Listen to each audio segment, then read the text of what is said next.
Good evening, oh goodness, good evening, everybody, and welcome to this edition of 3 Minutes to Midnight. My name is Laurie Alexander, and I'm joined co-host for the night. We have, of course, Robbie Dee. Robbie. Hi, welcome from martial law infested UK. we have Marty and we have EJ with us tonight. Hey guys. Salutations, team. Hello. Hello, greetings, blessings. Hi guys. So yeah, we've got a show for you guys tonight. Okay, let me just say that. Seriously? Of course. So, yeah, my show tonight. My show. Oh God. Okay, I'll call you right back. So, Timing. Not tonight, Satan, not tonight. Okay, so anyways, we've got a really good show for you guys tonight. Let me just tell you that. So Robbie and this show tonight was going to be a replay of the show that Robbie and I did this afternoon with Chris Everard on TFR. But I will make sure that does get up, and it's going to be a double feature, because after we got done with that show, I was asked to go on to the Sean Caron show. It was, what's Sean's? The Awakening Liberty show with Sean Caron. I was on his show talking about Bilderberg. It was awesome. It was amazing. Had a great time with him. So we're going to make sure that those videos get uploaded to the channel later on. We had a great show with Chris earlier talking about the attack in London yesterday. So let me pull up. Let's start with what we know, what mainstream media has told us about this attack. Then we're going to get into the truth behind the attack. Okay. So let me do a screen share here with you guys. Real quick, share everyone. Okay. So here we have the London Bridge attack. And I'm going to show you guys real quick. I don't know if you guys can see this. Are we getting this on in the chat room? Yep, okay. So here's the London Bridge, and this is what we know about the attack. Police said that the attack began at 21:58, what is that, BST? BST, British Standard Time. It should be GMT. British Standard Time. Yep. So what time was 21:58 last night? That was what? 9:58. Okay, so last night, when a van drove onto London Bridge from the north side, it mounted the pavement and hit several people before crashing near the Barrel Boy and Banker pub at the southern end of the bridge. The suspects got out armed with knives and ran the short distance to Borough Market, where they stabbed several people. Police armed and ambulances were called at 22:08 British Standard Time. Eyewitnesses spoke of attackers targeting people in pubs and restaurants. Some people tried to fight them by throwing chairs and glasses. As the area was cornered off, police shouted at members of the public to run and hide. The three suspected attackers were shot dead by police within 8 minutes of the first call. The 8 armed officers fired an unprecedented 50 shots at the attackers, who were wearing fake suicide vests.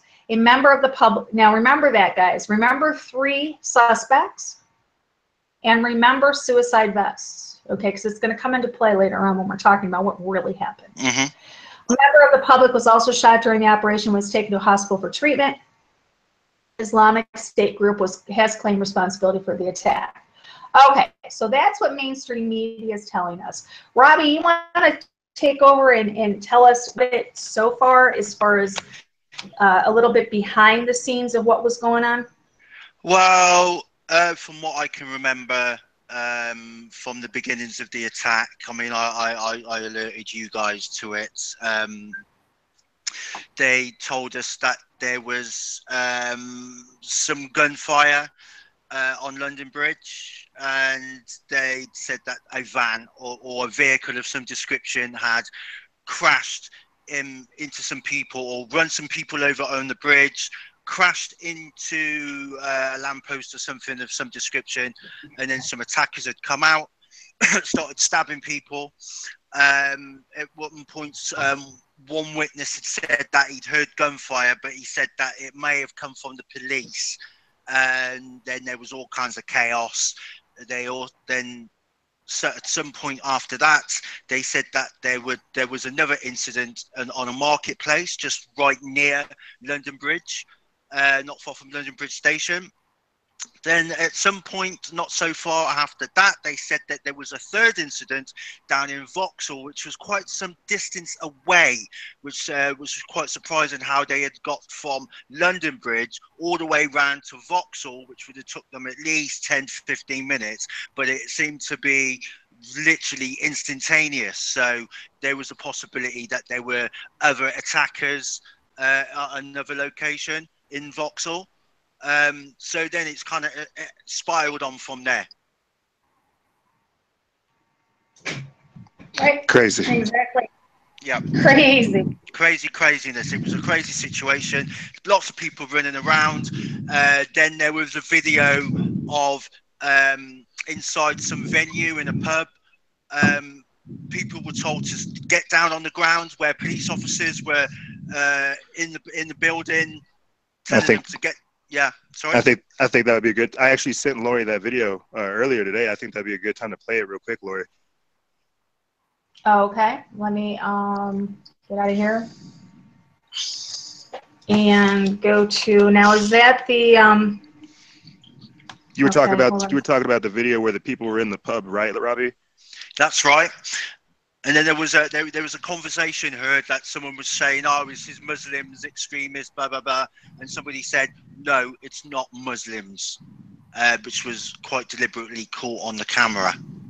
In the video that we saw, it was this couple. They were in a pub. They were telling us how the police were outside. You could see people, or you could actually see like the police, basically not pointing the weapon at civilians, but directing them to get back inside.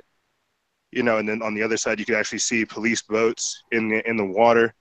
They also did like a zoom in video where you could see the police blocking off the bridge. They actually shut off the lights in the restaurant, and then the video went on for some time, and then apparently they were let out of the building onto the actual street. And then it I don't know. What's weird is like it reminded me instantly of Cloverfield, but that could be either because of the quality of videos or whatever, but it's a very compelling video. exactly. Hold on a second. Yeah, that's exactly how I saw it. But what do you think? I don't know. And this is what I was trying to talk about earlier. Like I'm not convinced, or I'm not like thinking that it's not a false flag, because it definitely is. I'm trying to figure out, like, I guess, is it not really differentiating between the two, because we know it's radicalized people. We know it's a false flag. We know they're going to do these types of things to kind of use these scare tactics, like what me and Laurie were talking about, this fear-based mind control, this trauma-based mind control, to subvert us to a place of more compliance. You know, and when you look at it, it's like, why just in 2 weeks are we having a whole nother attack? Why are they acting like nothing happened? Why are no implications or no actions being taken on these types of things? Well, let's have a look at the effect for a second. Last night on Facebook, we had people literally begging for martial law. Right. I was taking screenshots of it. I was like, whoa, hello. Yeah, you know, it brings back that famous quote by one of the elite that said, I think it was Isaiah Brzezinski or David Rockefeller said that it only takes one major crisis and people will be begging for one world government or one world order, you know. And last night was a perfect example of that. Well, did you see the speech from Theresa May? I did indeed. What were your thoughts on it? Well, it wasn't really surprising, really. You know, what could she say? She's flagging in the polls. She's on course to have a major defeat at the very least. It's going to be a hung parliament. and you know, it couldn't be better timing for what happened last night. You know, and you know, I'm not being cynical here, but yeah, seems to be playing in their favour at the moment. But there will be a backlash. There will be a backlash by tomorrow. Perfect. Go ahead. The most interesting thing to me, and Robbie and I spoke about it earlier, and of course I went and I did some research. In Great Britain, there's a security surveillance camera for every 11 people in Great Britain. That's how many cameras are there. So if you have MI6 and you're supposed to have the surveilled state, and they have an increase of foreigners in the country that could be tied to terrorist groups, MI6 is watching them. They have them on a watch list. How do they get down the street? True. There's over 4 million cameras in that country.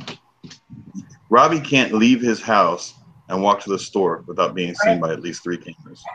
You know, here too. I mean, you know, in the United States, I think it's something like the average person per day is filmed or photographed at least 23 times when they leave their house. So what was the story that they said?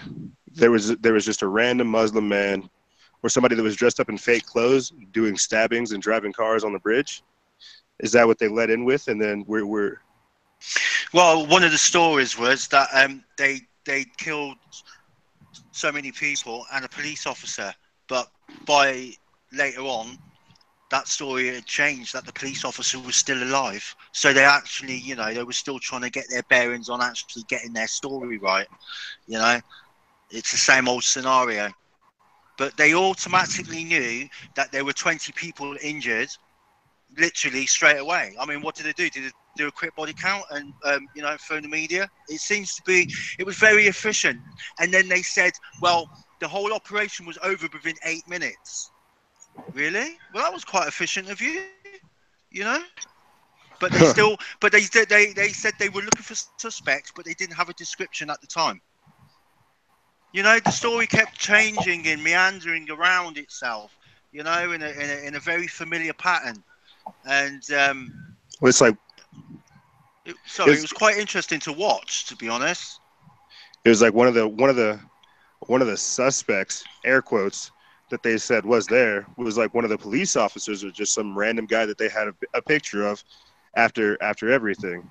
And then what's crazy is Laurie actually sent me another video where it was the same thing. It was just like the picture of the guy in the suspect's clothes, air quotes, but it was really just like a police officer who just changed clothes. Yeah, we're definitely gonna get to that in a second. Let's play the one that you sent me first there. Get on here, see if I can get this. Actually, I'm not gonna play it full screen because I always have problems with it full screen. So let's go back and not do it full screen. Yeah, here we go.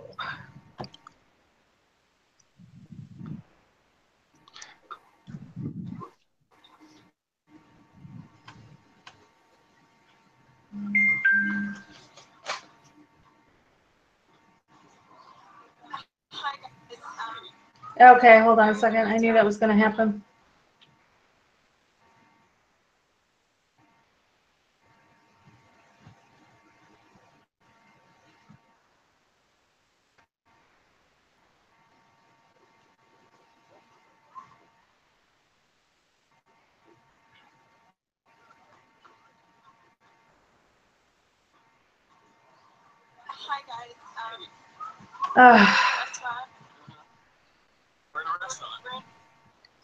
Hold on.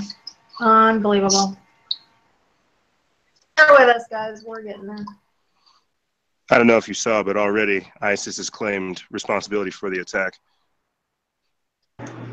ISIS is claimed. Really? That's rather decent of them. Oh, right.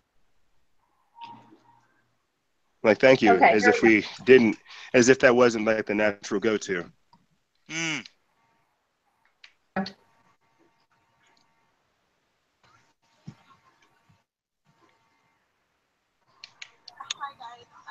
Oh my God, really? We're in a restaurant. We're in lockdown because there's just been an attack on the bridge. Try it again.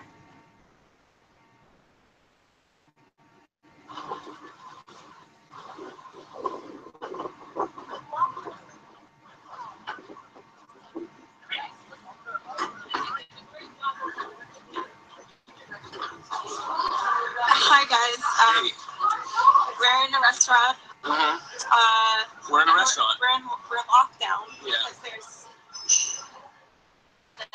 an attack on the bridge. We're getting dinner tonight. About a block away. You're not in the shot. Sorry. I'm terrified. There's police right outside the building. Okay, hold on. We're just gonna have to do it the way we normally do it here, guys. To okay,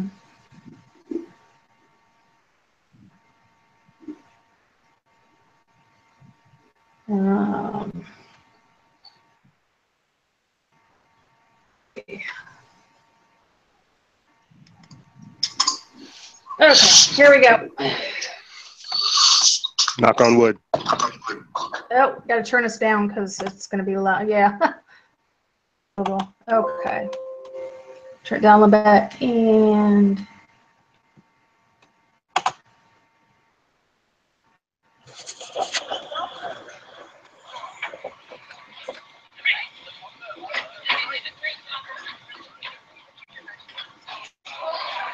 Hi guys. We're in a restaurant. We're in a restaurant. We're in lockdown because there's just been an attack on the bridge. On the bridge where we're getting dinner tonight. About a block away. You're not in the shot. Sorry. I'm terrified. There's police right outside the building.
Go this way, left. We haven't been able to leave the restaurant, and sorry, we were told to be quiet. So I was at the door, and like 20 people just like rushed through the restaurant, all scared and freaking out, and saying that people were being stabbed in the street. There was gunfire. We ended up the main doors, and we helped her like put this big deadbolt on, and we locked the doors. And then I went to sit back down and had dinner with Stephanie for like another 15 minutes and didn't tell her anything about it. I didn't want to worry her. You didn't tell me. And you kept saying, like, so we'll take a taxi home, right? Instead of walking 10 minutes to the train station. No. I was like, we don't need to take a taxi. We're only 10 minutes away from the station. And meanwhile, Justin was like, oh, we're taking the taxi. Yeah, but I didn't want to scare you.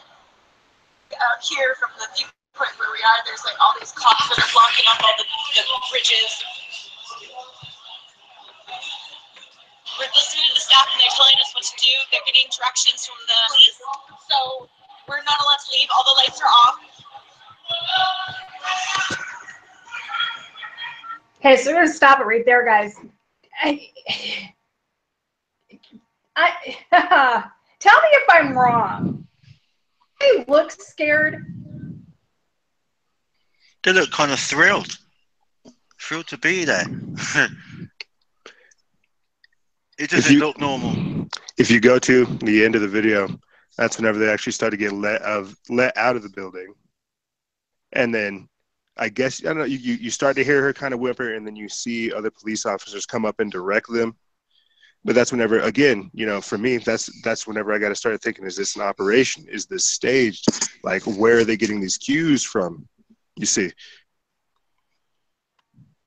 That goes back to the last show that I was on with Laurie and her bringing up that company that's based out of that country. Oh, we're gonna get to that one too, because I don't want people to forget about that. I'm gonna drill that into people's minds about these crisis actors and the extent that they'll go to make us believe that these events are real. You know, and trauma-based mind control. I cannot express that enough, guys. The reason, here's the thing. Remember 9/11, when the government told us that they could protect us from another terror attack if they instituted the Patriot Act? Do you guys remember that? Yep. And they told us that we're gonna institute this Patriot Act, but you have to give up your certain rights. For that, we were like, yes, we'll give up anything, just make us feel safe again. And that's where these people are. That's exactly what these people are feeling. Yep. And so incredibly blind, not realizing. Trading freedoms for security. There are cameras that show every move of these people in their type. Like clockwork. Let me tell you something, yeah? Several years ago, because that place down in Vauxhall, down London Bridge and all that, there's by London Bridge Station, SC1, where we used to do rain dance parties. And on one occasion, me and my friends was returning from there, and we drove down through Vauxhall to stop off to go to the toilet. Yeah, he was caught short, and he says, "Oh, I'm just going to stop here." And I said, "No, you don't want to stop here because this is all cameraed up." He goes, "No, I will be all right." So he stops the car and gets down by a petrol station, and he goes and relieves himself, gets back in the car, and as we drove off, a load of police stopped us, right, to find out what we were doing, right? Literally, they caught us on camera, right, stopping. And I said to him, I said, "I told you, right? This place is the most cameraed up place anywhere in the UK, if not the world, right? Between there and Westminster and the whole of the city, it is so cameraed up, right, that they can see exactly what you're doing, whichever direction that you turn, right? They know what you're doing, right? And literally, there's nothing that you can do in central London that they can't see. Right, so you're telling me that they couldn't figure out these so-called terrorists, that they went, like Marty said earlier on today to me, you know, how come they didn't see him loading up the van? How come they didn't see him driving up through the high street, coming up to the bridge? Doesn't make any sense. It was orchestrated. Doesn't make any sense whatsoever. Actually, it doesn't. It makes great sense, and you had actually brought it up earlier, Robbie. Yep. You have that lady who's flagging in the polls. They need a crisis, and they need to give the people there an enemy. Yep. And they're doing it spectacularly. That's why. Well, I'll wait till the end of the show, and yeah. No, I think he's right. That's why whenever you said people jumped immediately to social media to declare what, for security, martial law. I mean, like in that video, people.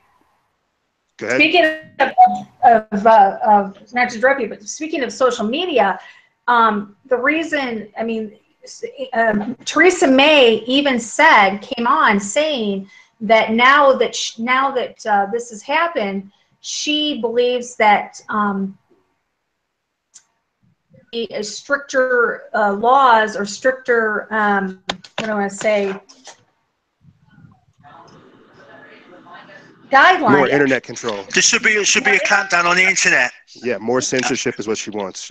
That's what she wants. Right. Yeah, ISIS still has a Twitter account. You know, and it's funny. If ISIS has a Twitter account, why not sit down? You know what? Look, I was a credit card fraud analyst for at least 2 years. And if you're using a computer device, I had a program that I could track you down to wherever you were at. through your IP. I knew who you were, and I could bust you. I could send cops to you while you were doing your fraudulent activities. So why not just do that with the Twitter, the Snapchat, the blah, blah, blah, the Facebook? Well, How do they even get up? This is what. Go ahead and you guys talk amongst yourselves. I'm going to pull something up for you guys. I was gonna say this is what I was talking to Laurie about before the show. It's just like some country is gonna have to take like the first like super authoritarian step in like response to all this like air quotes terrorism, all this stuff that's taking place that they're like allowing to orchestrate, all of this chaos that they're allowing to foment. One country is gonna come through and start with the authoritarian measures, and then it's just gonna start being like a systematic clampdown. Yeah, and you know what's scary? The scariest thing for me is, based on my research, is that ISIS is a government entity. Yep. Now, when I say government, I don't mean the government of the Mujahideen, whatever Caliph state of whatever Arabic wants to claim it. I mean the actual government. Do you remember when it was in America that spent, I forgot how many millions of dollars to make videos, and they got busted doing it. Yep. On green screen, and people are just like, "Oh no, you gotta hate Muslims because Islam is." Blah, blah, blah, blah. I'm like, "Oh my gosh, people, slow down." You know, as a matter of fact, I guess before the end of the show, I want to say this for everybody because I see it popping up in the chat. The world has always been multicultural. If you were only around people who look just like you, they would be the ones that would screw you over. And they are. The people in control of the problem because they put in plans to make people hate, and people fall for it. Fear. Whether you're black, white, Hispanic, Arabic, Oriental, whatever, hate is what is going to get people and nations destroyed. If you honestly believe that anything major happens that the governments don't know, you are willfully unaware. I watch the people in control, just like Robbie, EJ, and Laurie. I look up the laws that are passed, not the ones that they talk about, but the ones that get put on as riders on bills. Hatred and fear are ugly things, and to see them manifest in the people that I love is the saddest, most frightening thing I have ever seen. Those that are in control are trying to breed intolerance. Yep. And it's working. Some people from every race, religion, economic group, and country, even family, can be jerks. The true test of discernment is recognizing the individual that is a jerk instead of trying to lay it on a whole group of people. When you do that, you're a liar, a bearer of false witness. And if you think I'm wrong, stick with your own kind, whatever that is to you, and see how well that works out. Heck, study history, not just what they tell you to read, but really study it, and hopefully you'll see the truth. We're all better than this, people, and we need to wake up. Seriously. That's what I was talking about whenever we were coming in the show. It's like, just the other week ago, we had that attack with Manchester. Now we're having this one. We're not really sure who to, like, they're trying to already claim that it is ISIS, that it is Muslims, that it is radical Islam, but we don't know. This could just be like another, as you said, another one of these governmental operations, but they need it for the narrative so they can create this chaos factor, so they can create this chaos causality to where we think terrorist attack, Muslim, terrorist attack, Islam, terrorist attack, ISIS. This is what they're trying to do. They're trying to perpetuate a narrative of hate to where we don't, like Marty said, to where we don't discern, to where we don't ask the questions of just like, okay, obviously they would try to plan an attack during Ramadan. You know, obviously they would try to say a day after that ISIS claimed it. But that's because we're starting to discern, and we're starting to cut through all the bull crap the same way that the Ariana Grande massacre was discerned as well. This is like their default, is like, if it doesn't go their way, if they can't control the narrative, if they can't say the right things, oh, it was ISIS. Hate Muslims, therefore ISIS. But there's always a danger. But the danger. ISIS is the go-to boogeyman for the boogeyman of the year. Yeah. Well, kind of. Go ahead, Robbie. But then you've got the new danger that is on the horizon, is where we know they always flip the script, and they will flip the script, because today it'll be Muslims, tomorrow it may be Christians, or will be Christians, and then it'll be Hebrews, and then The problem will be it won't stop there. It won't be a slippery slope. It will be a snowball, and the snowball effect is then it will be the atheists. It will be the rest of everyone. They've got to include everybody in this list. You know, a definition of a terrorist can be changed overnight. It can be changed a flick of a switch. Anyone can be a terrorist. All you got to do is say the wrong thing at the right time. Yep. Right. Well, up on the screen, I've got it, the article. It says ISIS ignored. ISIS warned of London's attacks before. We saw this with Manchester. It came out that Manchester, they knew about the cell and they didn't do anything about it. And you know, here we have this. Again, we're seeing authorities knew about the terror attacks and did nothing to stop them. Why? Yep. Because they're paid. They do. Pawns for big governments, used to instill fear in the masses. Guys, the best control of people is what? Fear. Mind control. Make a boogeyman. I mean, this is what we see. Problem, manipulate the reaction, provide the solution. We tell you guys this all the time, the Hegelian dialectic. Problem, reaction, solution. They create the problem, ISIS. They create the problem, ISIS, and they create the terror attack. They manipulate the reaction of the people through the mainstream media, and then they provide the solution. In this case, they put on her cape and she saved the day, thus boosting up her numbers at the poll. And she may win the election over this, right, Robbie? There's a possibility that she might win the election, but then again, she might lose horribly because, you know, let's hope that people power prevail, because before this attack, in between the last attack and this attack, her poll ratings nosedived badly. Yeah, she was floundering. She, you know, the media was accusing her, instead of being strong and stable, she was looking like she was weak and wobbly, and that's the new mantra. That the thing is, people aren't going to forget that pretty easily. You know, the shock of the attack is subsiding. You know, people are going back into their 3-second goldfish bowl memory, right? But the thing about her is they don't like her. They don't like her government, and a lot of people will be like, "Well, we need another government," because the next narrative tomorrow will be, "Well, these attacks have happened on your watch, right? You've let this happen." So we'd like to give another government another chance to screw it up. You know, we've had 2 terms of the Conservatives, and quite frankly, we've had enough. We really have. You know, so they're calling for a man of peace.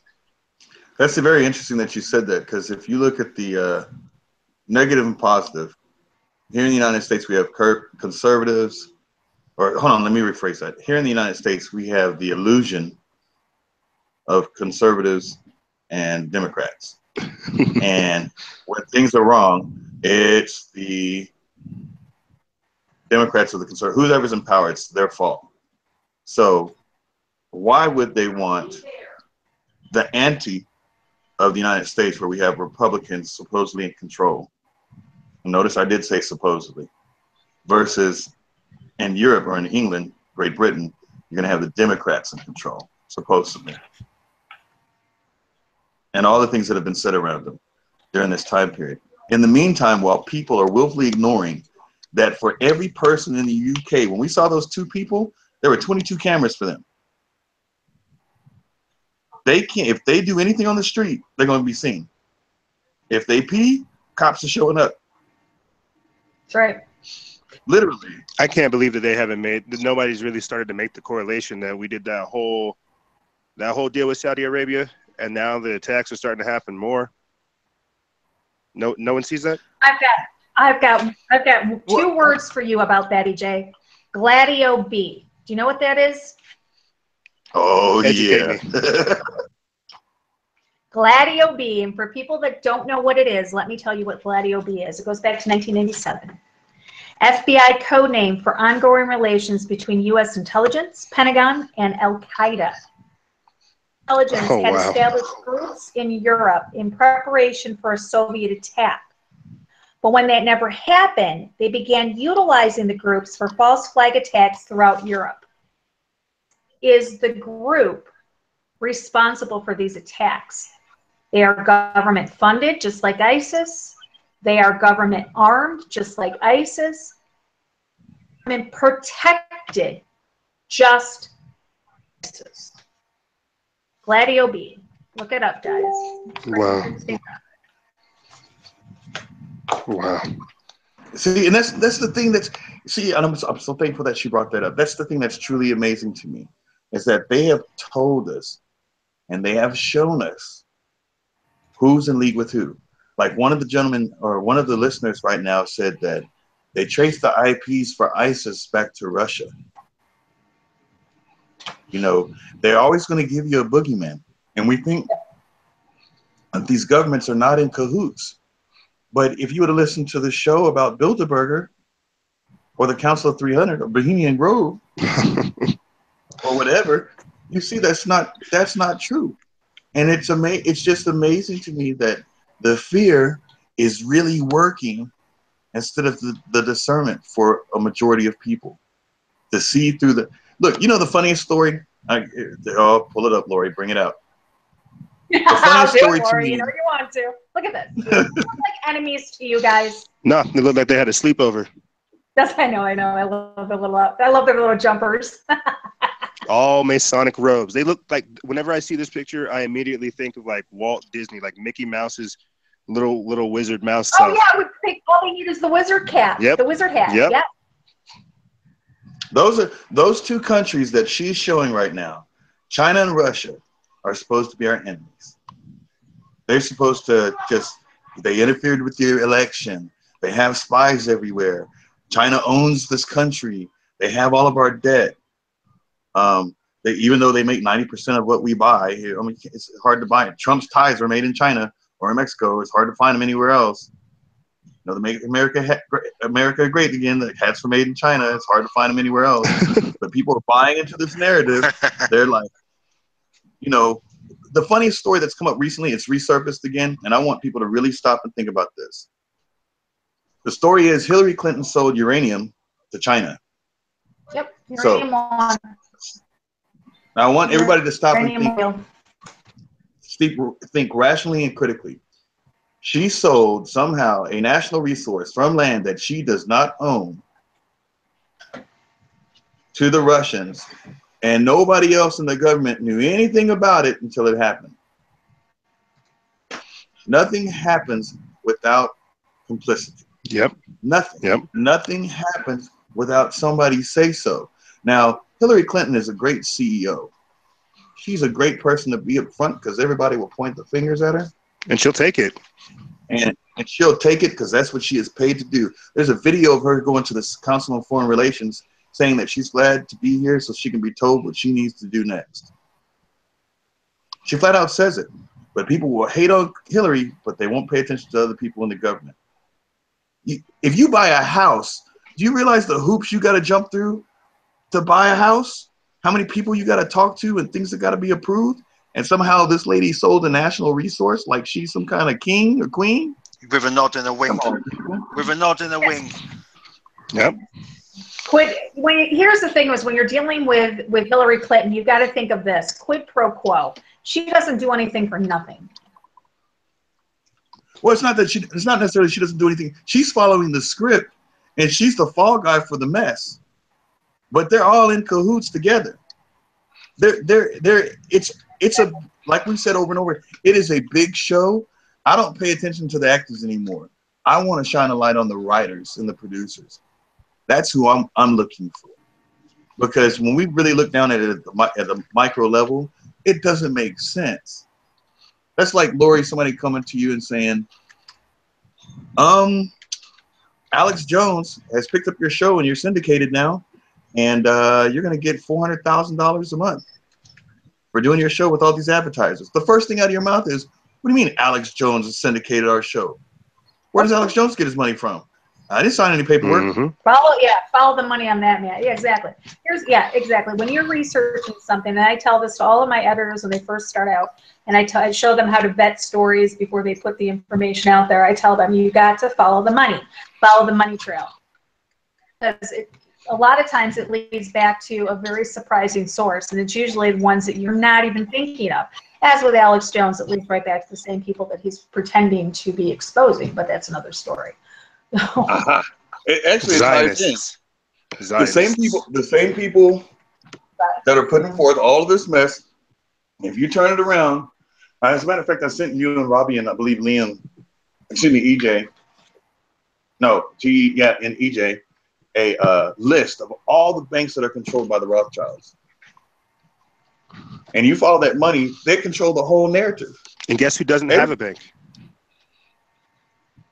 I know. That's a whole nother story. Go on. That's a whole nother show on, because exactly. So let's go back kind of to the topic here. We're kind of getting off topic with Hillary, and I don't like giving her anymore. But let's go back now with the Manchester attacks. We saw on the streets after the attacks, we saw SAS. Now, we talked about this on one of our last shows. Robbie and Marty, can you guys both tell me what SAS is? Oh, the Secret Air Service. It's the elite. It's the elite soldier force of our. It's like like the Marines. It's the Navy SEALs. It's the elite of our troops. The most highly trained, highly specialized, special secret forces. If anybody. By the way, was it a year ago? They came under fire because they were saying that they were out of control. Yeah, something like that. Yeah, I mean, everybody remembers Who Dares Wins, the movie that glorified the Iran embassy siege back in 1980. Yeah, I remember that very well because it was on the very same day that my grandma died. Yeah, I'll never forget that. Yeah, but that's But God rest her soul. Yeah, and they are now being deployed on the streets. Right. We did. We saw these SAS, the Secret Air Services. We saw them deployed on the streets of Manchester 2 weeks ago. And now we see here SAS Blue Thunder helicopter team called in after the London attack. Now, we do know that the BBC calling for the suspension of elections last night. But apparently, London's mayor came on BBC Today and said that the elections would go forward. Is that correct? Yep. That's correct. Yes. I want y'all to think about something. SES is what again, Robbie? Special Air Service. Special Air Service. So they're the secret elite force, right? Yeah, correct. And now they're just out on the street. They are what's known as counter-terrorist experts. Oh, I understand, but they're just out on the street now with all these cameras and everything. Their faces exposed, and people can see their equipment. And so, let me tell you a little funny thing about the military. All governments of the world. If it's secret, you don't know about it. If they give it a title and they put it out there, that's why they were getting in trouble, because it's just anybody. No, you're right. You're right. That's why I'm starting to think. I'm like, is this more? I don't know. Is this more of their operations? Are they trying to just subtly implement more martial law? I mean, like with France, whenever they had their terrorist attacks, they immediately went to a state of emergency. The reason why they said it was a secret air service, the special forces for the Great Britain, is it's supposed to have that secret or special is supposed to have some kind of authority, and it's supposed to make people feel comfortable. And they're like, we got the best of the best protecting us. No, you don't. If it's secret, you don't. You know how long it took the Air Force to admit that they had a special force unit? A long time. And they don't have a fancy name. And if you don't look it up, you won't know what it is. And it's not the Rangers. Just like the Green Berets, they're not special. The SEALs, they're not special. You know who they are. Right. It's the ones that aren't named, the ones that are the ones that really matter, I should say. Yep. That's why you have black op groups, and they have people that are in the military, and they do something called wet works. And when they do wet works, people die, and you don't know who they are. You don't know their names, and they don't really have a family life. It's like SEAL Team 6. I mean, you know, everybody thinks that they were this, you know, special forces, yada, yada. But, you know, the fact that we knew even who their names were proves that they were not special forces. Yep. And, you know, and the funny thing was, is a couple of months later, somehow they all died except for one on a reservist helicopter. They died. Vietnam War era helicopter? The special forces have their own equipment, their own pilots, their own everything. They don't fly with reservists unless it's a training exercise. They don't do that. And all of them were on the same thing and they all died. Right, but what I'm saying is I mean, they do. They have their own planes. They have their own helicopters. But didn't they all die on a Vietnam era airplane or a helicopter? I mean, it wasn't even up to code. Yes, ma'am. Which I'm not now that I'm unsure of what they died on. It's just really suspicious that they all died together. If I do remember correctly, it was a Vietnam era helicopter. I'm like 90% sure on that one. But the only reason why I brought that up is for people to understand that when they're saying this and they're putting that out, that's to lull the people into complacency, to think that, oh, well, we got special forces and they're on the street and they're protecting us, whatever. Yeah, right, whatever, exactly. So, so we saw they rolled out the special forces. I just showed a video showing you guys that you know, the forces that were on the ground, and now let's play another video for you guys. You guys got to see this one. No sound on it. I'm going to tell you that right now. There's no sound on the video, so I don't have to worry about that. Let me get to it over here. No, let me get to it here.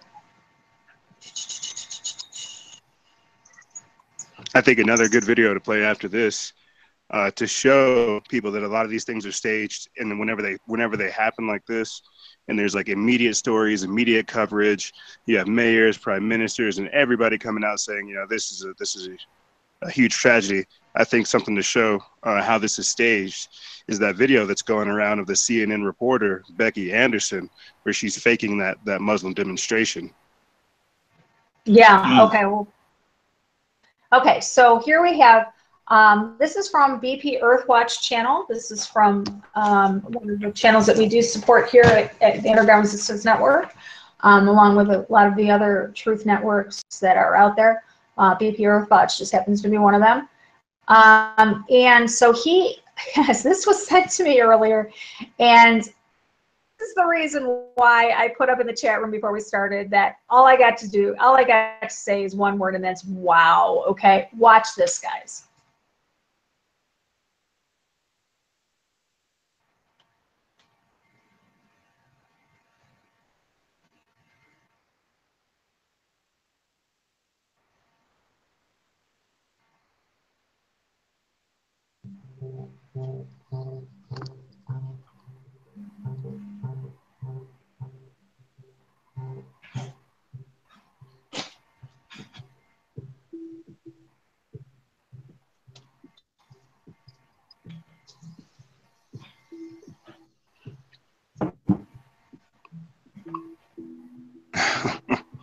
Wow. You got you haven't seen this, have you, Marty? I did. Robbie sent it to me earlier. Oh, you did. Okay. Yeah, no, it was me that you sent it to. Before the show. Oh, okay. Yeah, this is the video I was talking about of them changing clothes. Changing clothes, right?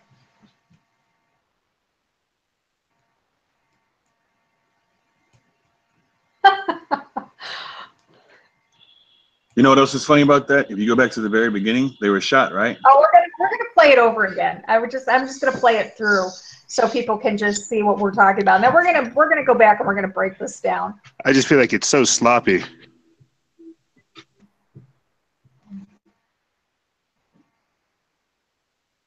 Oh wow, they hit it. Thank you.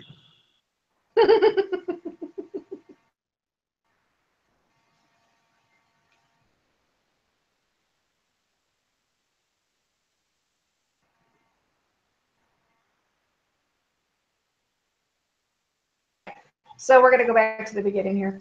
Thank you, Proud American. She just sent me a video. I'm going to check it out in just a minute here.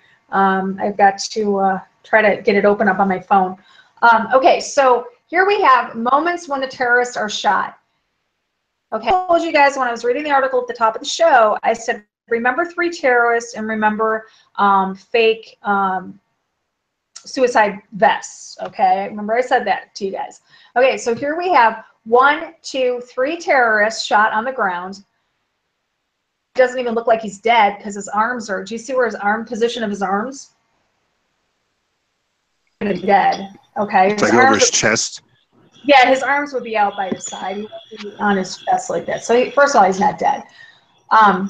So we're gonna.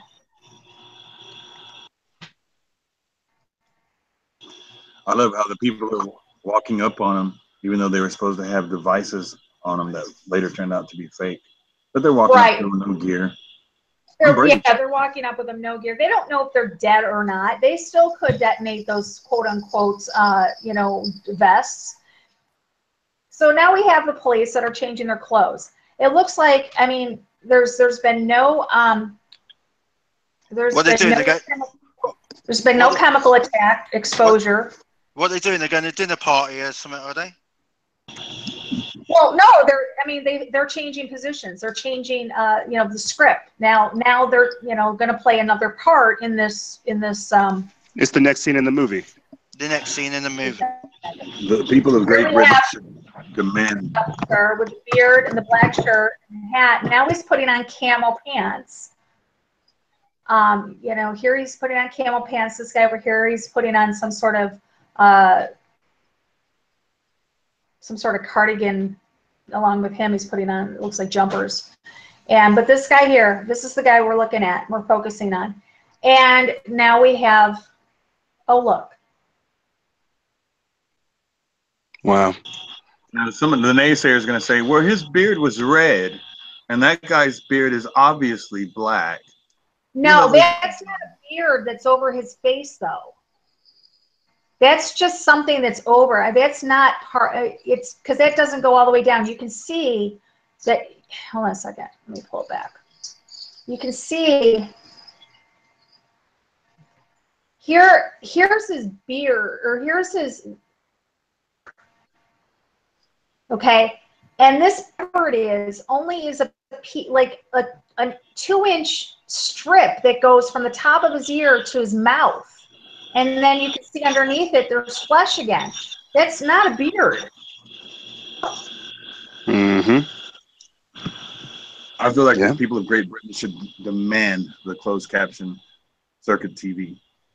Demand the film. Well, let's talk closed circuit TV, because with the Manchester bombing, the closed circuit TVs didn't reveal anything because there was nothing to reveal.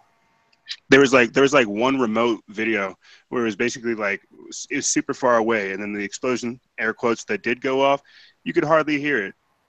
Now, what does that remind everybody of? If we go back in time, what does that remind everybody of? 9/11, three towers, two planes. Oh, Pentagon. That too. Yep, precisely. Yep. The most heavily surveillance building probably on Earth. Right. One camera. And there was no wreckage. CCTV. Right. Wow. So, we're not we're not saying that nobody was, okay, let's back up before I even go there. Robbie. People die and get hurt in operations like this. Yep. I just got to say, I'm still waiting for the funerals for Manchester. Oh my God! Yep. Where are the victims? I was just going to say that. That's the reason why I said Robbie. Has there been any funerals yet from Manchester? Not that I'm aware of. Not the slightest inkling of when there's Completely gonna and be a totally funeral. read my mind right there. Yeah, They had vigils, but they didn't have a funeral. Yeah, I'll just let you know I've got 10% left, so I might be bugging out in a minute Right. until I get some more power on my phone. But yeah, Okay. no funerals. But then again, I've got to say I'm still waiting for the funerals for the Bataclan, and I I'm was still just going to say that too. and I'm still Yeah. waiting for the funerals for the Belgium attack. Yep. And Wait for Orlando. Orlando. Yeah, we're and I'm still waiting for the funerals for the Nice attack. Yeah, nothing. Not a peep. But you know what's weird is like the day that they had the Manchester attack, right? You know how everybody caught on to their timeline that they did. It was like 522 all the way for the past like 3 years. There have been nothing but attacks, and so I think we were all expecting another attack to take place like on the 5th or on the 7th. And I think because of that, because like we had caught on to that kind of trail, they delayed it, and now this is what we're seeing play out here is a continuation of the same thing. Like Theresa May said, they uncovered 5 plots since the Ariana Grande attack. Look at the date yesterday. Look at the date yesterday, EJ. 36666. Numerology. Yes. Numerology. Gematria, but I don't do numerology. Have they had any families speak up about the died, loved ones lost? Anything to my knowledge, honestly, guys, I've been depending on the goodness of people sending me stuff today. I only, like I said, I was only planning on doing the one show. I ended up doing the 4 hours instead of 2. So, so I didn't really have a chance to look at, but I don't, you know what? Yes, there was families, I believe. And again, they were tearless, not upset and anything like that. I do remember seeing one. And that's horrifying. How mad would you be? Would anybody that's in here be if you found out that your loved one was ran over by a van and then stabbed repeatedly? I would want to know who did it. Who did it? That's what I would want to know immediately. Who did this? Would you talk calmly on camera? This was a terrible tragedy, and all these foreigners and these Islamic people are coming here, and they get special benefits, and I think that the government really needs to, or would no. They would censor every other word out of my mouth, and I'm a person I would be mad. Oh, wrong one. Good Lord. What was I doing? Watch this and you'll notice something weird. That's another thing. This for something that Robbie and I were doing. A post on Facebook. But I'm right there with you though, Marty. I mean, whenever you see these people come out, they're definitely calm, collected, totally cool. It's rehearsed.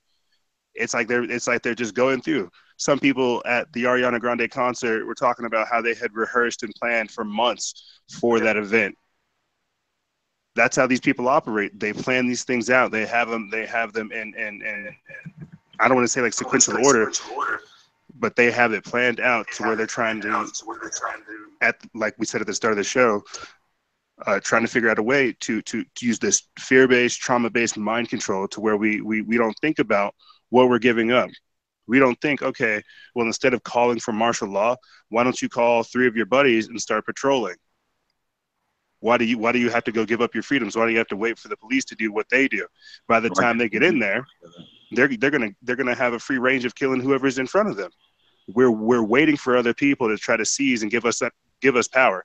We have given up our power, and that's why we're being preyed upon, because they're just doing these shady things really quickly, one after another, just to do it, just to induce it in our brain. And that's what's crazy too, is if you go and listen to Theresa May's speech, in a weird way, she actually talks about how this terrorism stuff, this is really just going to become normal. This is because of how people have reacted. It's become normal, and now they want to try to do something about it. But that's why we're talking in I guess like in the multilateral way that we are. We're having to identify the fact that these people are literally using these either A, radicalized individuals, B, these mind control victims, or C, these random opportunities to seek order from the chaos, or D, whatever the miscellaneous is from that point on. They're using all of these types of things to, as I said before, circumvent our freedom, circumvent our natural rights to say, you know what, I know you're scared, just stay inside this building and we'll take care of everything. Meanwhile, the people who are actually inside the building are part of the operation, doing a psyop. It's crazy. It is crazy at which the length these people will go. All of the above for the love of money. Now that we're talking about the lengths that people will go to get us to believe this, let's talk about Crisis Cast, guys. Excellent. We talked about it on the last show. This is a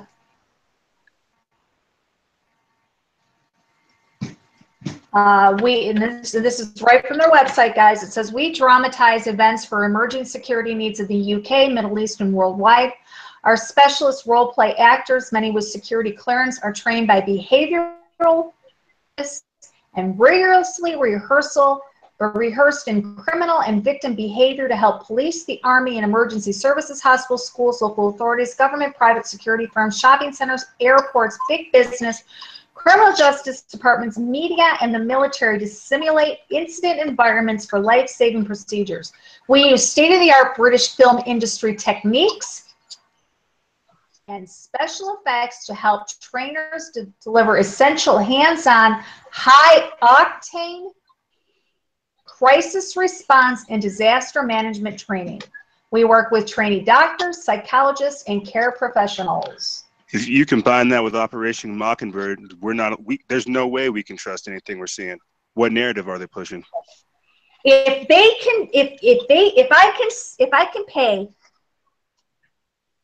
and go to the show, go to see a Hollywood movie, and for 2 hours they can make me believe I'm in space flying around, or I'm in front of a battlefield and believe that I'm there, and spike my adrenaline, or even in a horror film, spike my adrenaline and make me feel fear.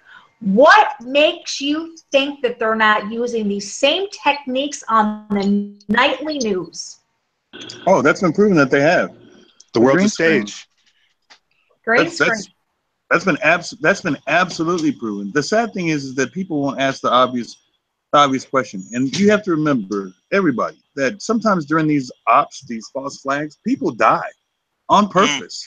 Their cattle and their casualties used to push forth.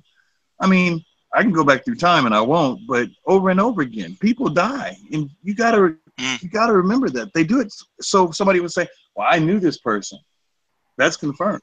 Well, yeah, somebody died. That doesn't stop anything from those police officers changing in the middle of the street, the closed caption TV not catching anything, and for every person there's 11 cameras. There you go. A perfect example for it is the Boston bombing.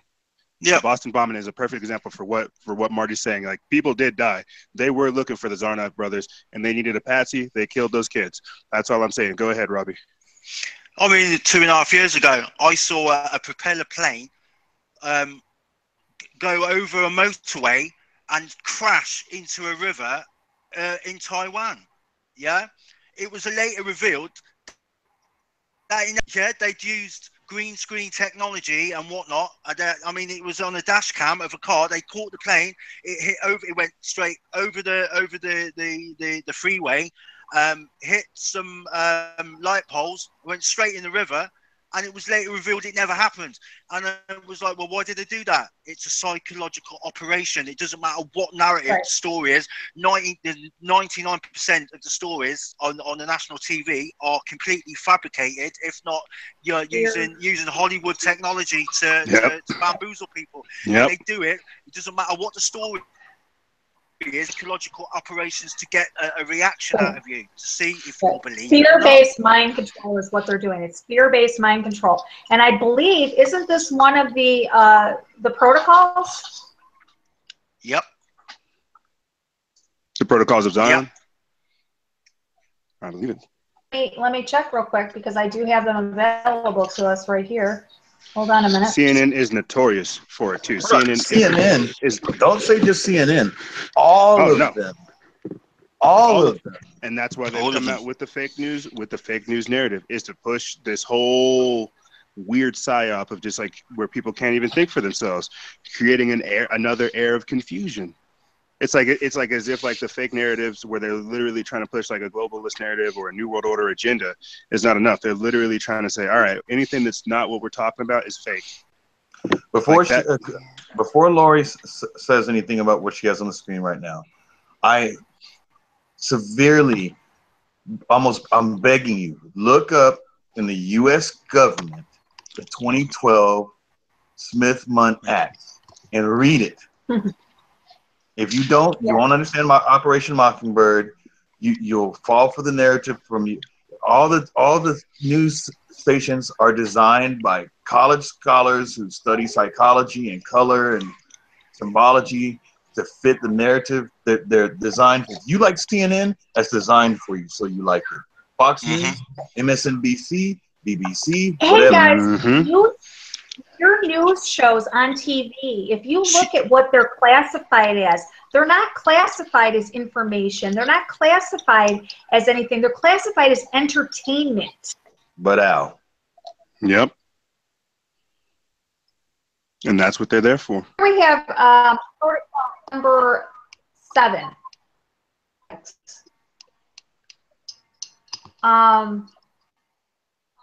Confiscate arms through gun control. Right here, protocol 12, control the press, alternative media. Number 13, use media to format distractions through entertainment. Yep. And that's where we're at. Political suppression through police state. Let's see. That's precisely where we're at. They're trying to turn the world into a TV show. Right. It's truly the Truman Show. Yeah. The world is the stage. The political leaders are the actors. You never pay attention to who writes the script and who are the producers. We're always looking. A perfect example is during that attack that happened with when Ariana Grande was doing the concert.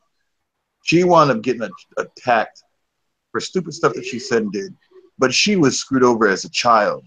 She was a product of Disney. Was a product. Yeah, she was a product of Disney, and she was a product of the MK Ultra Monarch programming. Just like we're seeing with the other one, all the other ones that came out of Disney. Yep. And it's funny when you look at it. The benefit concert is going to be who? Katy Perry. Black they already did it. They did? Yeah. Yeah, I the believe puppet it was, concert. Saturday night, was it? Wow. Friday night, last night, Friday night, last night, one of the nights. Yeah. After we get done showing this green screen, I'll pull it up. Yeah, she made a comment. It was pretty interesting. She said, "I hope my fans die." Yep. Yes, she did. Get off this! Get off! Get And off! That's her cat. That's her kicking that cat again. Sorry. You kicking that cat again? She doesn't bother me all day till I start a live broadcast, and now she's just going up and down the hall, just like meow. I'm like, really. If you're trying to save the world, you have to start at home, Laurie. Your cat needs you. My cat needs me. Cat, okay? Don't look at me in that tone of voice when you're walking away. I swear to God, kid, I'll knock you out.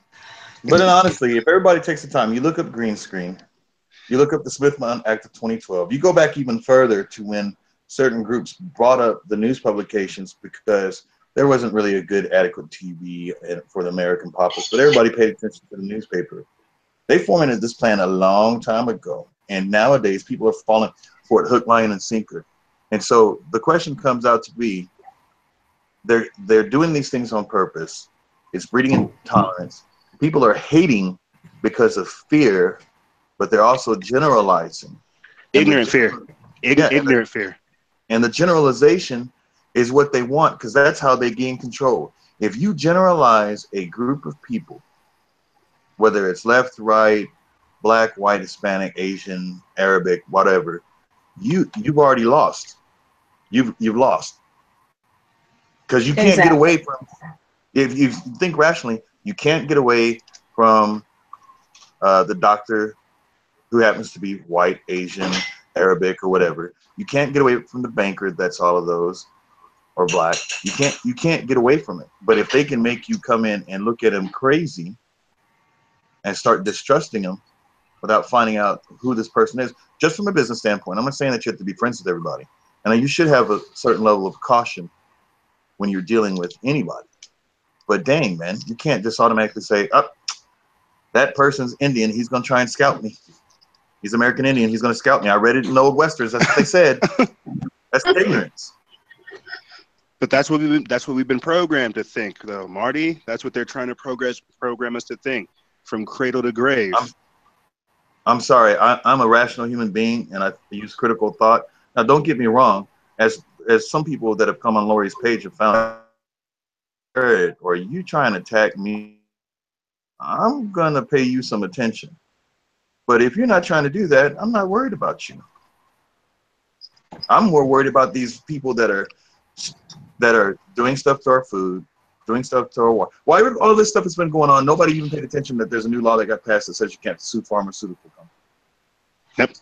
Yep. People forgot about that $160 billion or $100 billion or whatever deal it was. That $380 billion deal with Saudi Arabia. Mm-hmm. Yeah, that the American government did with that. Now people are going to say, well, Trump did it. It's all Trump. Just like when Obama, gave Israel $36 billion, the state of Israel. People are, oh, that's the state of Israel. Are you, how, pardon me for a second, are you mildly touched in the brain? We got people here in our own country that don't even have a home. Oh, we can't afford health care for them. You can afford to give a foreign country $36 billion. You can afford to set up a deal with Saudi Arabia for $380 billion. Anybody believes that agrees with that, you're something wrong with you. We got Flint. I'm trying to think of polite ways without cussing. We got Flint and Detroit literally deteriorating, and we're over here doing deals with Saudi Arabia. It's not only Flint and Detroit, it's all over the United States. The water systems are failing, people being poisoned. Yep. From people putting medication down. When they say the opioid epidemic here in the United States, and they talk about heroin, it's not necessarily heroin. It's the opioid medications that are prescribed by the doctors that is mostly killing people. Mm-hmm. Turning them into drug zombies. And that happened after production went up in Afghanistan 90%, where most of the opium comes from. After we've been in control. Control the people through the food, the medication, their water, what they're spraying on us. Control them through the flicker rate on their television screen, on their video games, listening to the music. I mean, we're bombarded. Unless we can put ourselves into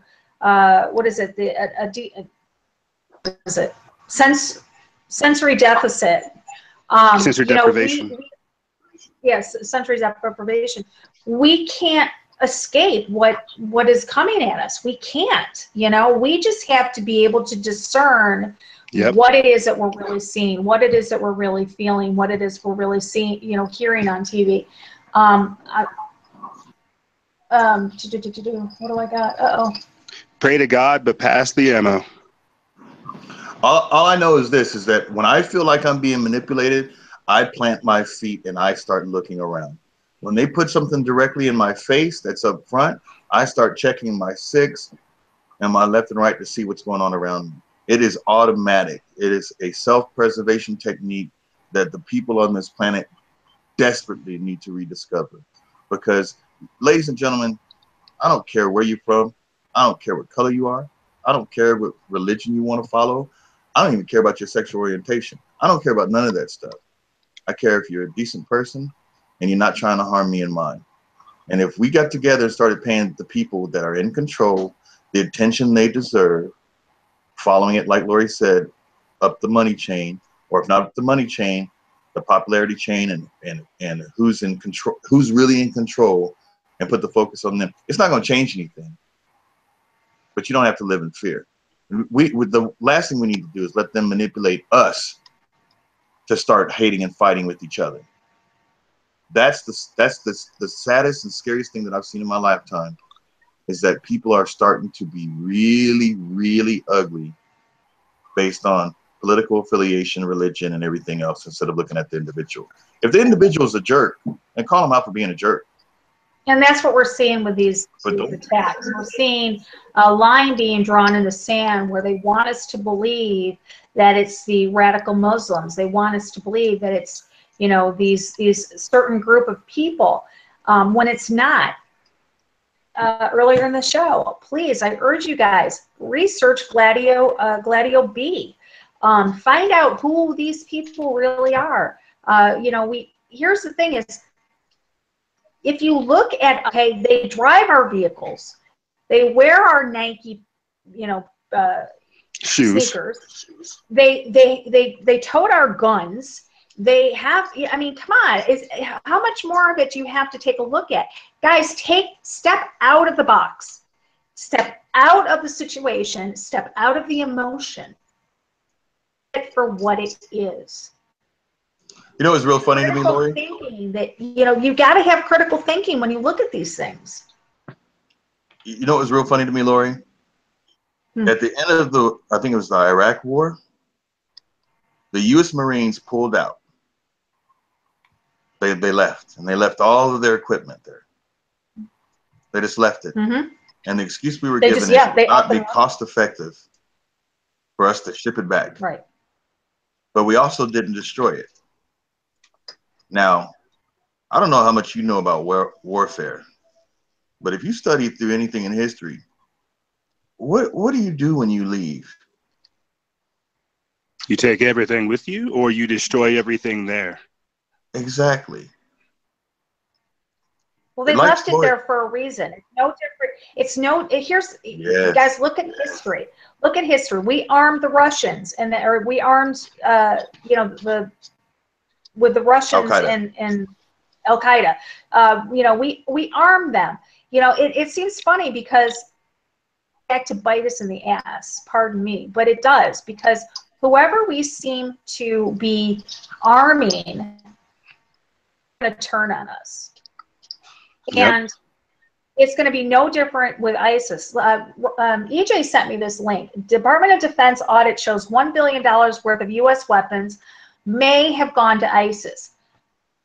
May have gone. Do you know the paperwork you got to do in the military to get a freaking paper clip? Thank you. I mean, seriously. There's a few people that's been in the military in the chat room also. Stephanie, you're one. I know you can vouch for this. Honey, what did you have to do when you were at the Pentagon just to get a pen?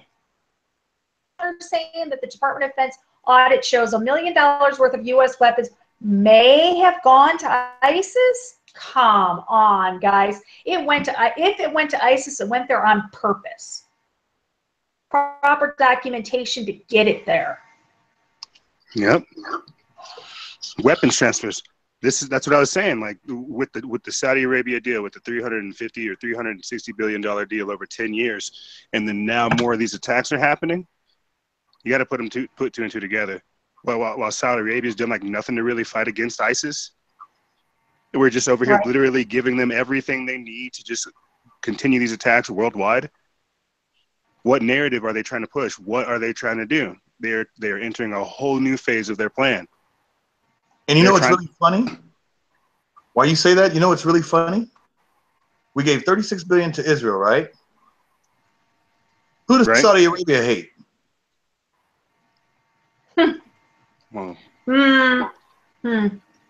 Israel? So $492 billion are given to these two countries that hate each other. Yeah, with I believe the motive being, you know, who can destroy who first. Yep, finance both sides and then just pick up the scraps after. Well, it's not even going to be it's to be honest, the way I'm looking at the picture, it's not going to see who destroys who first, because if Saudi Arabia really put their might towards Israel, without any assistance from any other nation, the state of Israel would be in a big mess of trouble. Because I mean, it's just a small place, man. You only need like 1 or 2 nukes and it's over. You know, so you don't need a whole lot. You can poison the river. I mean, there's so many ways to destroy a country and destroy a people. It's not even funny. But at the same time, America's attention span is so short they forget about that. And they forget about the 50th anniversary on the attack on the USS Liberty. You know, when we constantly believe this narrative that, you know, this person is our friend, this person is our enemy, and the people of this world, the enemy are the people that are in charge. They're playing a game. I would cut off my 4 fingers to be hidden somewhere during that Bilderberg conference or Bohemian Grove. Just to be in a wall somewhere. Yeah, here's the thing: is Bilderberg. Let's just talk about that real quick, because I had fun talking about it with Sean Caron today. He had a guest, his regular guest for Sunday, was talking there too. His name is Ben, and Ben lives just outside of Virginia, where Bilderberg meeting is, and he said that compared to 2012, there was hardly any protesters or spectators there. What do you guys think about that?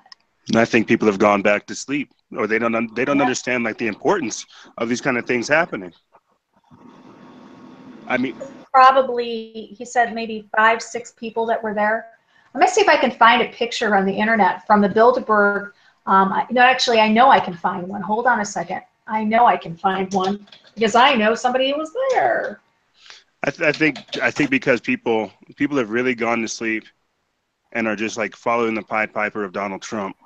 And whenever we have Bilderberg going on, all these other like really what should be earth-changing events, earth-shattering events happening while these people are meeting, we're just letting it go.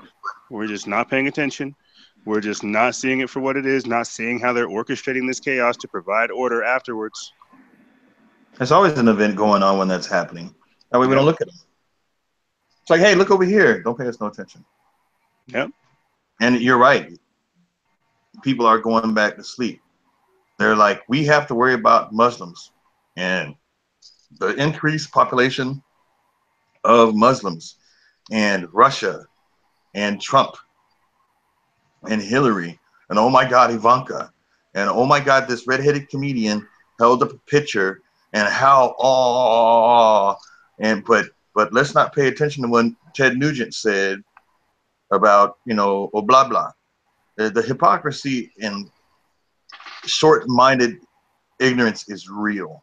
And the thing that was amazing to me now, please remember, people, I don't like Obama and I don't like Trump. I don't like any of these world leaders, not at all, because I don't see any of them doing anything good for us. That's just, and I'm a vet, and I took an oath, and I believe in it, okay? But here's my thing. The hypocrisy from whatever that redheaded comedian's name was to Ted Nugent shows the state of the country that I live in right now. The ugliness that is portrayed towards Trump, the hate towards Trump shows, and the hate that was shown towards Obama, the hate that was shown towards Bush, Clinton, whoever, it shows the world that we live in. The hate, the unmitigated, just absolute hate.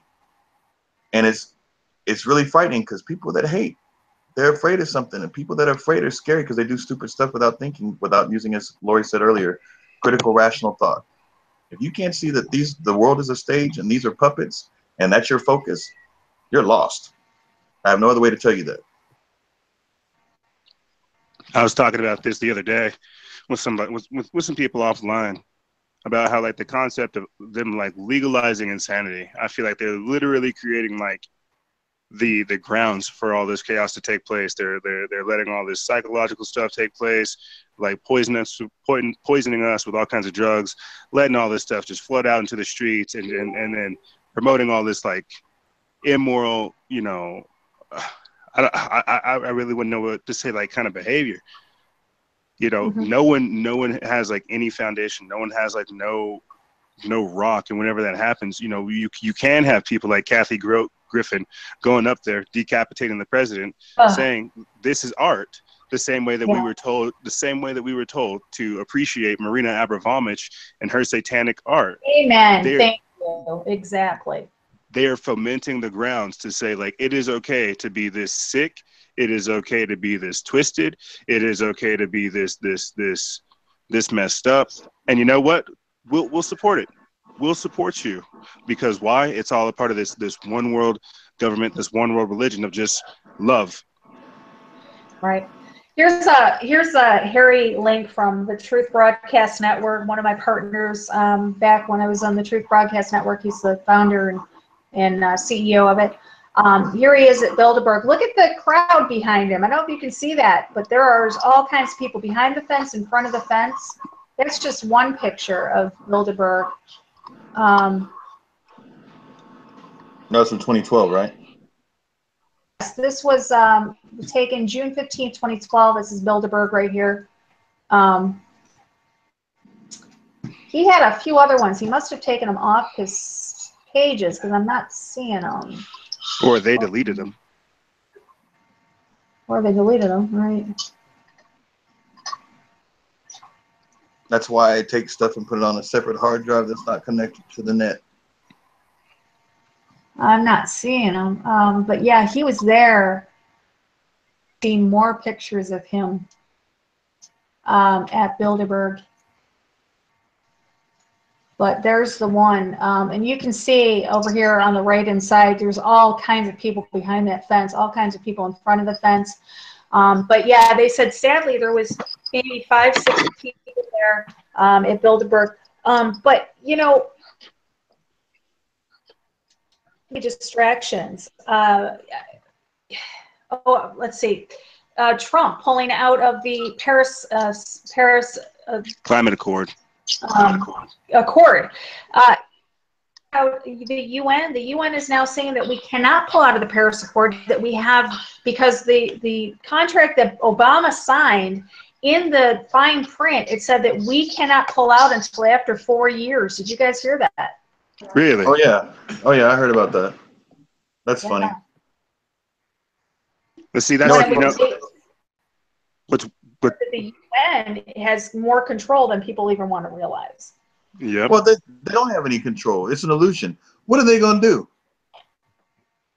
The United States spends more money on defense than the next 28 countries combined. What are they going to do? Get mad? Nope. It's like you look at this whole, and I've been talking about this for a while. I feel like the Paris Climate Accord, them basically signing up, all those countries coming together signing up for the Paris Accord, is them saying, okay, we will commit ourselves to this one world government. Even deeper so, this is them trying to implement Agenda 21, Agenda 2030, Agenda 2050, Codex Alimentarius, and all these different types of things. This is them literally signing away our country's identity, saying that we no longer make our own decisions. We now make our decisions based on what the UN says. And you know what's horrifying? Trump pulled the United States out of the climate accord, and select states are saying that they're going to stick with the climate accord. California, New York, Pittsburgh, I forget. That's the only three that I think I can remember right off the top of my head, but you're right. And nobody sees a red flag. California and New York are in agreement. The very most liberal states here in America. And that's I don't want to say that in like a defensive way. I want to say, like, look at what they're trying to push. Look at like what's going on in their neighborhood.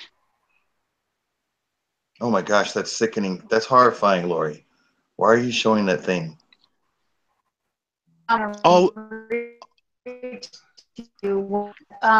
Today, I guess the concert was today.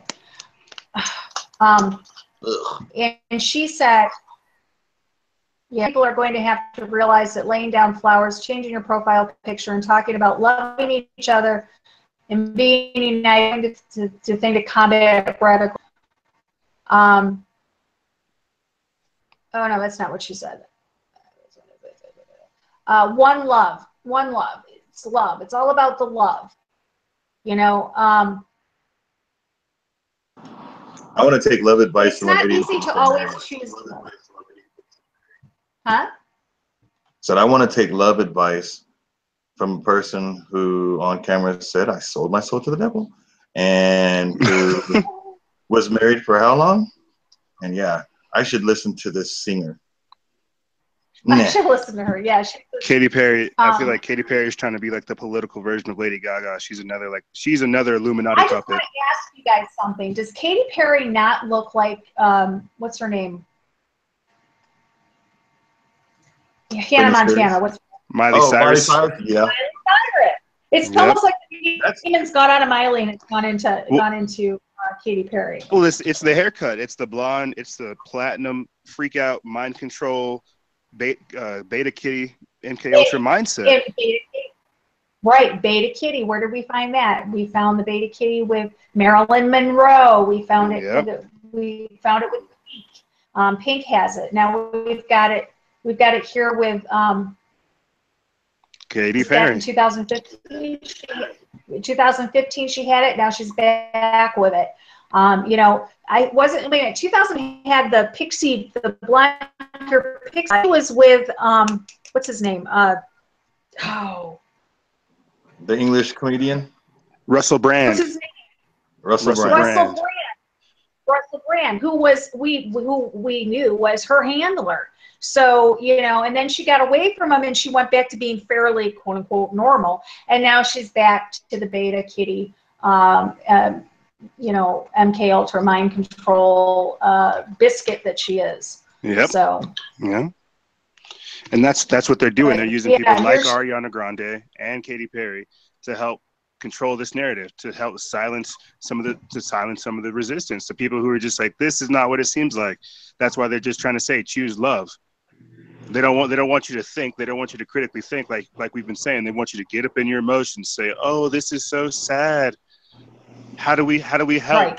You know, here's the thing is, what did they mostly do? You know, we saw this quote unquote Manchester attack, and we saw, what did we see again? Children. They hug it. Sandy Hook, we saw it, you know, and with the gay community, because the gays, they have to be protected, they're weak.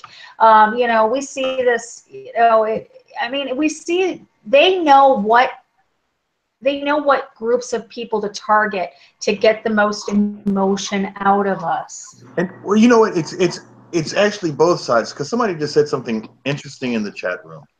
They said, hold on, let me read it verbatim. They said, I don't want to listen to you. Liberal logic.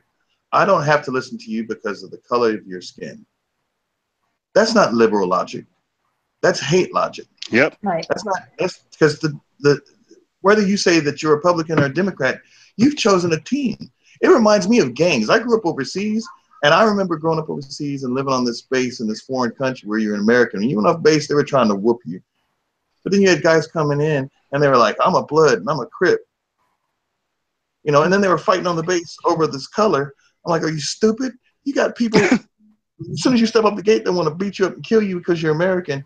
And y'all want to fight on base because you say that you're a Blood and a Crip? Knowing you're not from these areas, it's a joke.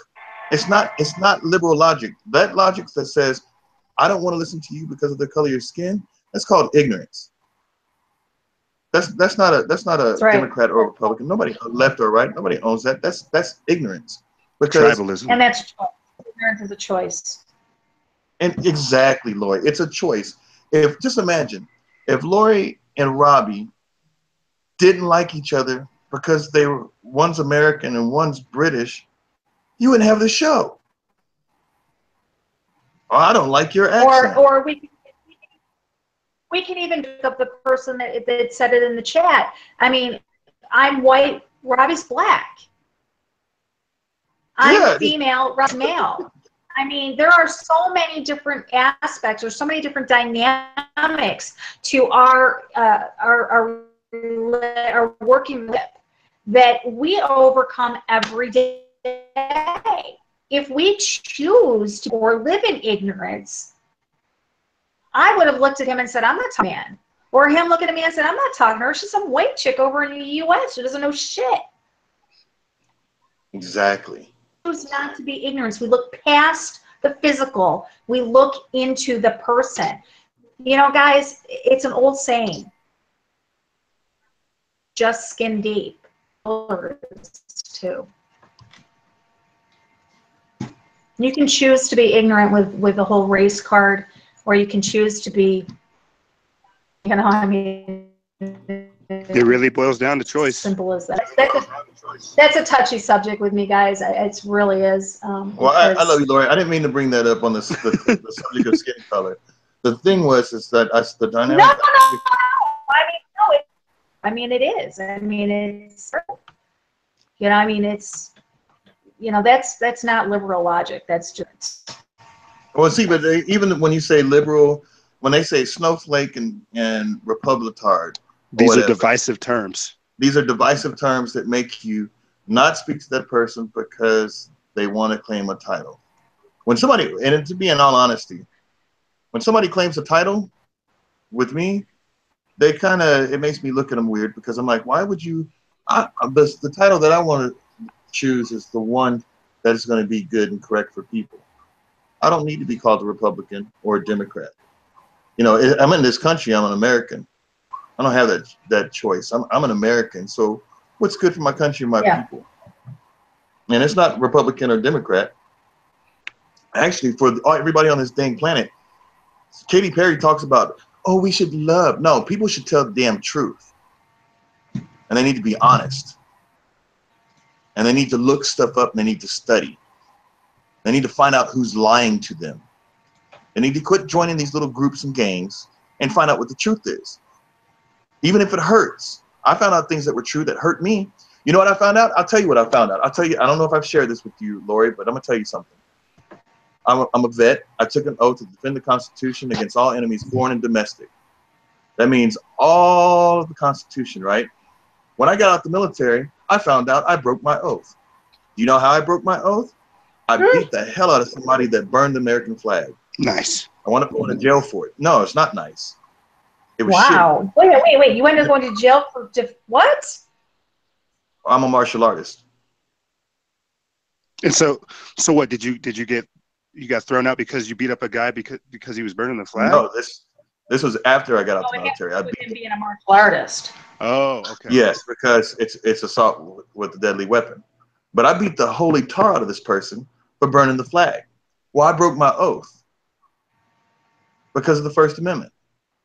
He had his right to. He had his right to do that. That was his way of demonstrating. I didn't have the right to beat him up.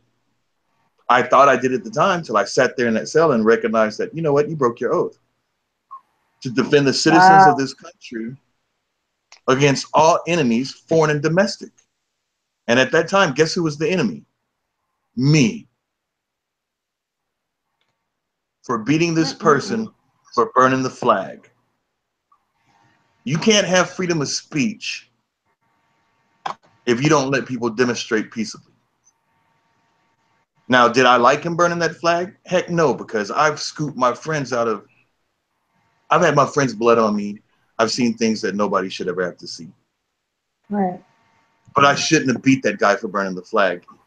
He wasn't doing nothing to me, except it made me mad that I thought he was stepping on the memory of my friends who died and everybody that came before it that gave him the right to burn that flag. But because of what I did, I was an oath breaker. And that haunts me to this day. That happened over 25 years ago. And that was ignorance on my part because people had got into my head. You don't let nobody do that. You don't do that. Blah, blah, blah, blah, blah. Well, you know what? America should step up to the plate and figure out what's wrong in this country. This world should step up to the plate and find out what's wrong in this world and hold those people that are causing the problems accountable. Another military aspect when we talk about ISIS, they should really cover up their dang army tattoos. And those guys are oath breakers. ISIS is not Islamic. Islamic is a tool. And those people are nothing more than mercenaries. I know people that are Muslim, just like I know people that are Catholic, just like I know people that are. Now, the only people I'm not giving a pass on, if you're a Satanist, I don't want nothing to do with you, man. I don't like you. We are not going to get along. There you go. But I know Buddhists, I know homosexuals, transgender. I don't agree with their lifestyle. They know I don't.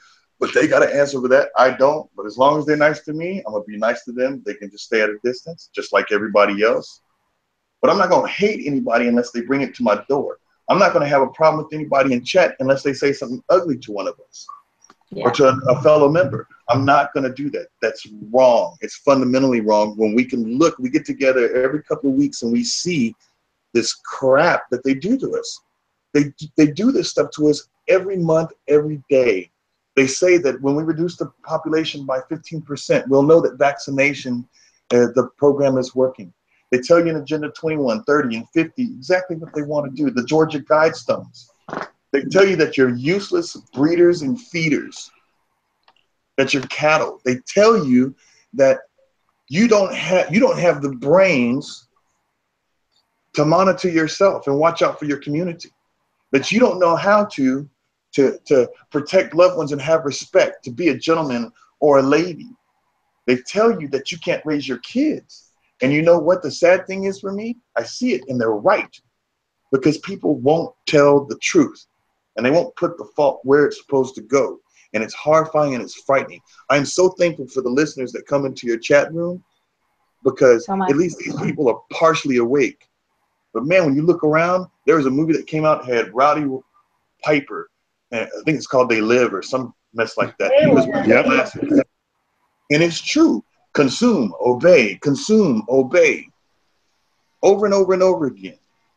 When people want to say you got to listen to a singer to give you good moral standings, you're a fool. Come on, people. That's why I have so much respect for you and Liam and EJ and GE and Robbie and his listeners, because man, I live in a small town, Laurie. I live in a town of 700 people, and I'm surrounded by idiots. It's scary, and I moved away from the city because I want to get away from the idiots. But I come here, and I'm like, oh my gosh, are you really that dumb? It's just idiots on a massive scale. Yeah. Oh, and that scale just keeps getting bigger. I want to remind everybody, 2017 is the 300th anniversary of the formation of the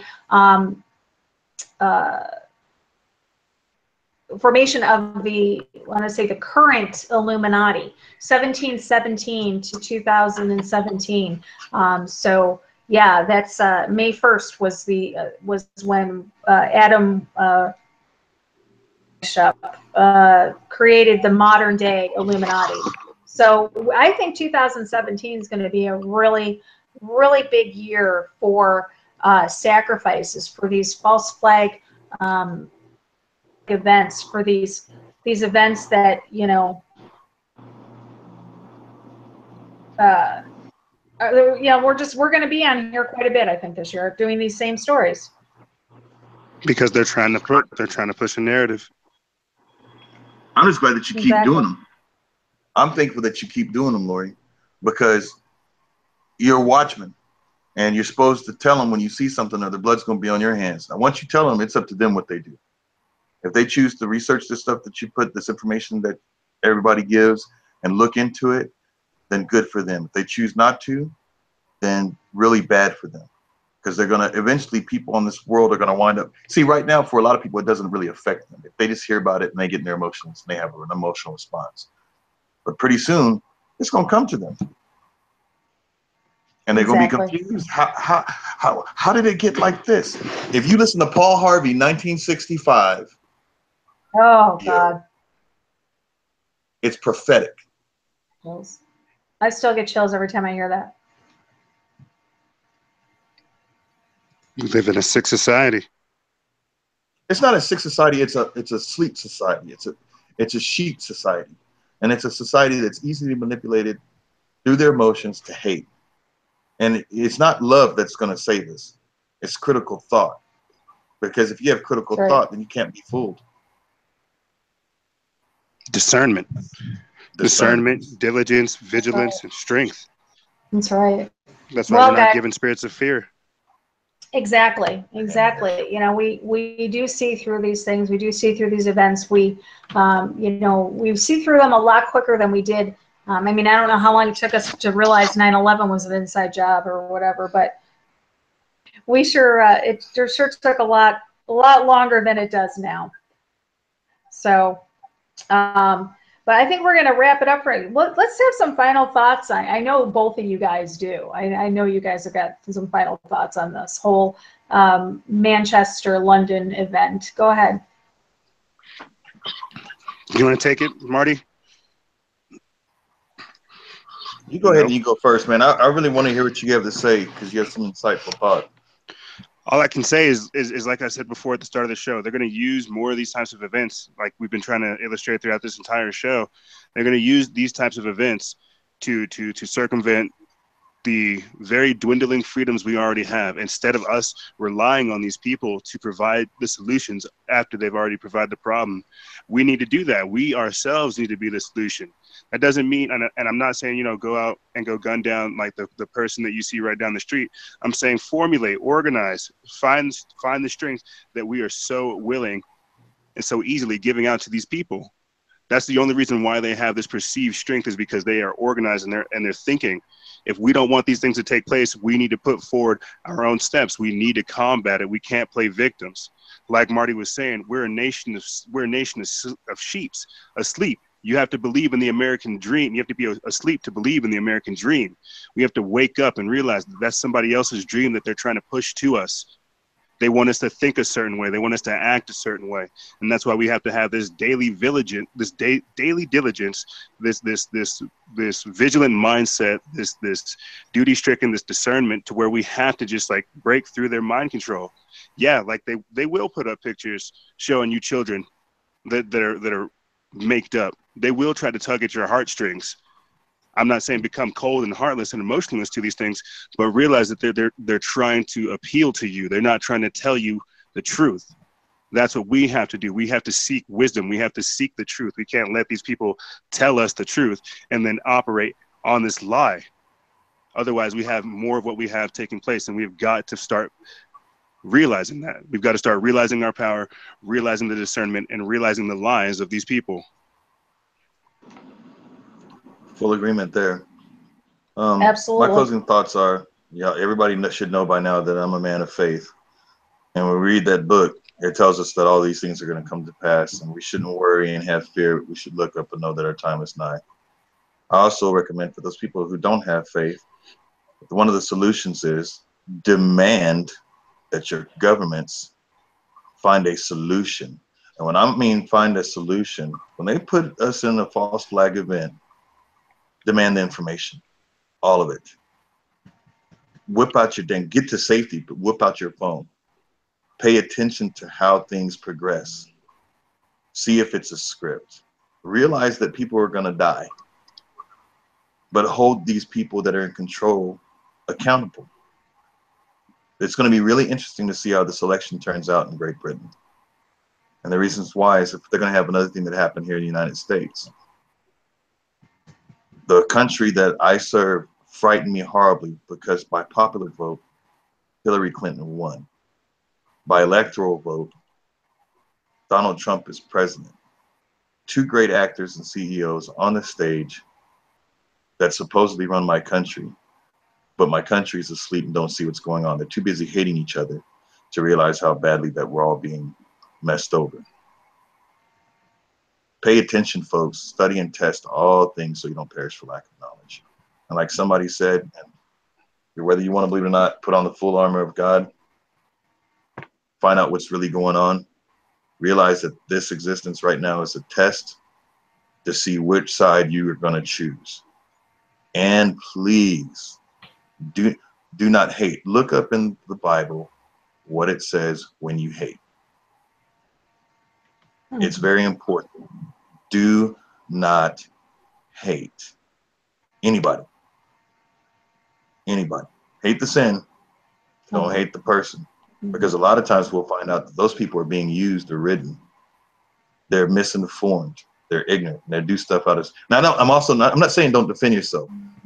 Don't ever take anything that I say like that. I'm not saying that. But be aware, vigilant. Get with your neighbors. I'm not saying invite them over for dinner every day, but get to know each other and look out for each other. Protect each other through critical thought. If we can do that, we'll be a little bit safer. But all these things are planned and they're going to happen. It's going to happen. Just don't be a sheep. Like, why did this happen? You should know. Don't be a fool. And I love y'all. Amen. God, always great closing statements when the both of you guys are here. I do appreciate you guys. Unfortunately, Robbie had to drop out. You guys haven't heard Robbie in a while. He's having some issues with his charging cord for his phone. We're going to see about getting him hooked up with another one for that. I just want to thank everybody for joining us tonight. I want to thank everybody in the chat room, thank everybody who's listening after the fact. I do want to tell you guys that the get up tomorrow, maybe the next day. Both shows we did today, Robbie and I did Christopher Everard this morning on TFR, and then I did that show I did was Sean Cairns. Was it the Wake Up Liberty show? So I will have both of those up here so you guys can listen to that. I'm leaving this week. Thursday morning, we are on a plane to Seattle. Dave's mother's 90th birthday is this weekend, so there won't be a show coming up after that. I'm not sure. It'll be next week sometime. So I do know that EJ, we're supposed to have our show Tuesday. Can we transfer it to maybe next Tuesday? Sure. Okay, so not, let's see, what's the date today? 4th, 5th. So not the 6th, next Tuesday. We're going to have our Paranormal Tuesday with EJ Clinton, and we always have fun. EJ and I it's always fun to do our Paranormal Tuesday shows because we never know. You never know what's going to happen on our shows. We've had some pretty incredibly creepy, spooky things happen on our shows as far as technologically tech attacks, you might say. So yeah, we never know what we're gonna encounter on those. Actually, you know, these last two shows getting you in here, EJ, have been gone without a hitch. I'm interested to see if that will continue on our next show. I'm knocking on wood. He's Throw some absolutely salt awesome. over your shoulders. So yeah, I want to thank you guys. If you don't join us, if you don't haven't already subbed to the channel, go ahead sub. Go ahead and give us a like over on the Underground Resistance Network on Facebook. We are growing expeditiously over there. We've been averaging about 5,000 likes a week for the past 6 weeks now, thanks to Robbie and his amazing posts. So we're doing good over there. We're still thinking about merging the two pages, but before we go, EJ had a problem this week. Our page almost got taken down. Yes. Yeah. Wow. Oh, yeah. Whenever we covered the first Manchester attack, I put up the video of the Trafford Center staging of how they rehearsed that event as well, trying to allude to the fact that these things are rehearsed, these things are planned. Right. And that video got over 400,000 views on Facebook, over 300,000 views on Instagram, and it got me 12 one-star reviews on the Facebook page. And so with those one-star reviews and the bad comments and the reporting, and this is what I wanted to try to talk about earlier with Marty, is because people were literally attacking me on how I had the post set up instead of actually going to go research what the post was about. And so yeah. for the next few days, I was basically not only battling censorship on Instagram where posts weren't going out there, but I was also having things go on Facebook as well. I come on there, I see that apparently the page has been unpublished.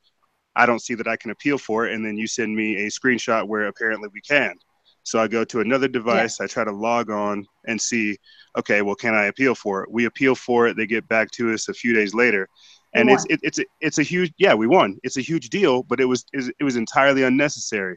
It was because our page was unpublished, and the page was unpublished for 2 days. People were, were losing viewers, and not to mention, we get back online, and all of a sudden our page get published again. We won the appeal, but now we've got people messaging us pretty nasty messages. I would say. I mean, holy cow! Oh yeah.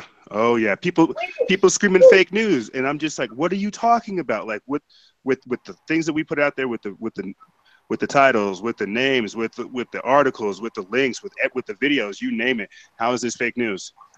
You know what's beautiful about that and odd at the same time if they don't like it, there's this wonderful button called unsubscribe. Unsubscribe. Here's EJ's channel. Guys, check this out also. Factions of Freedom. I'm going to put the links in the description area below. But this is the channel we're talking about. He does fantastic